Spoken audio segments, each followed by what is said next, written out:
हक़ मौजूद नमस्ते सलाम। पाण मौजूद आहियूं सखर बबरलो बाईपास ते लॻल धरणे में। रात जो टाइम थियो आहे पर वकील भाइर क़ौम परस्त ऐं उहे सभु नौजवान असांजूं अदियूं असांजूं भेनरियूं सभु हिन धरणे में मौजूदु आहिनि। मुतालबो हिकिड़ो ई आहे, सिंधू दरिया मथां समूरा केनाल नामंज़ूर, सिंधू दरिया ते ढाड़ो नामंज़ूर। हीअ लाइव मनाज़र ॾेखारे रहियो आहियां तव्हांखे बबरलो बाईपास ते लॻल धरणे जा।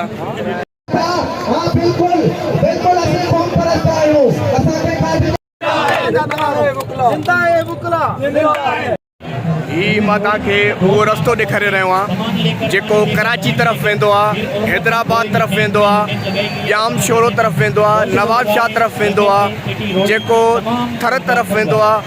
ही रस्तो मुकमल तौर बंदि आहे। ही जेको अॻियां वारो रस्तो तव्हांखे नज़र थो अचे इहो सखर ऐं पंजाब तरफ़ वेंदो आहे, जंहिंखे मुकमल तौर बंदि कयो वियो आहे। हिन वक़्तु ट्रैफिक जाम आहे। ही मां तव्हांखे लाइव मनाज़र ॾेखारे रहियो आहियां सखर बबरलो बाईपास जा, जिते हिन वक़्तु बि धरणो लॻल आहे। ही क़ौमी शाहराह आहे जेकी मुकमल तौर बंदि आहे। ही धरणे वारी जाइ आहे जिते धरणो लॻल आहे। तव्हां ॾिसी सघंदा हूंदव त हज़ारनि जी तइदाद में माण्हू मौजूदु आहिनि जेके पंहिंजे धरतीअ सां, जेके पंहिंजे पाणीअ सां वफ़ा जे ख़ातिर हिते आया आहिनि।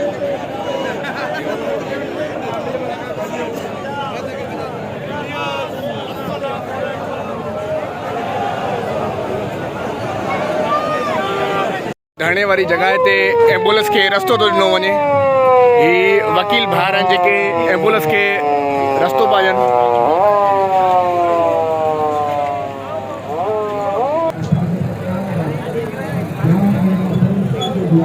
हिन धरणे में सिंध जा आशिक़ पाणी खे बचाइण जे ख़ातिर, सिंध धरती खे बचाइण जे ख़ातिर अचनि पिया धरणे में शामिलु थियण जे लाइ।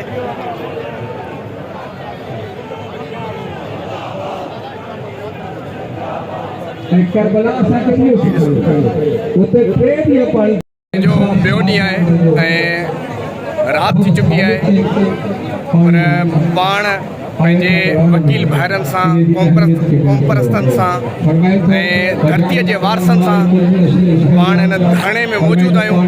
मुतालबो हिकिड़ो ई आहे, सिंधू दरिया मथां केनाल समूरा नामंज़ूर, पाणीअ ते धाड़ो नामंज़ूर। पाण हिन वक़्तु सखर बबरलो बाईपास ते लॻंदड़ धरणे में मौजूदु आहियूं जिते हज़ारनि जी तइदाद में सिंध सां प्यार कंदड़, पाणी सां प्यार कंदड़, सिंधू दरिया सां प्यार कंदड़ माण्हू मौजूदु आहिनि।